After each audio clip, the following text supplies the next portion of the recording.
As we pause on day 5 of our 21 Days of Overflow, I would like to draw your attention to the camel's thirst.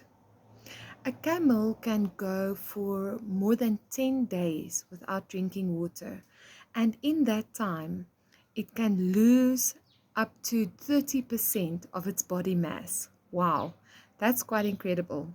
When it does drink, it can drink 200 liters of water, and it drinks by submerging its mouth completely under the water, not lapping it up like a cat would, but literally putting its whole mouth into the water when it drinks. A camel can have a big thirst, and when it does find water, it can drink a lot.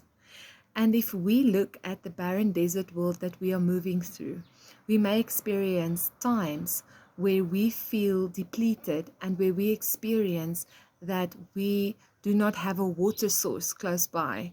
Even though we know that the Holy Spirit is always with us and we do have that relationship with the Lord, sometimes we find ourselves in circumstances where it's difficult to get to a place where we can be by ourselves and where we can spend that time with the Lord that is necessary.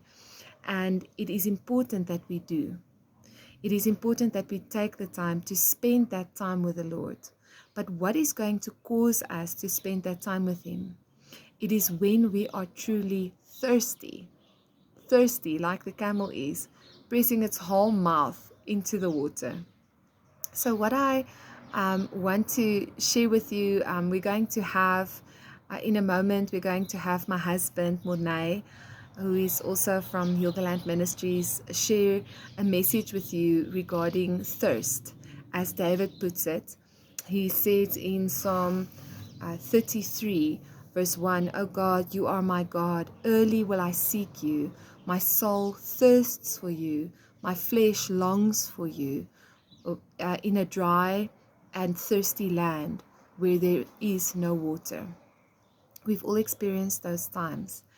And when we are thirsty, it's a choice that we have whether we are going to go to the source of life, to the Lord, to sustain us, or whether we are going to use other crutches, other things to make us feel better. Let's listen to what he has to say, and then we'll look at the activation in today's overflow.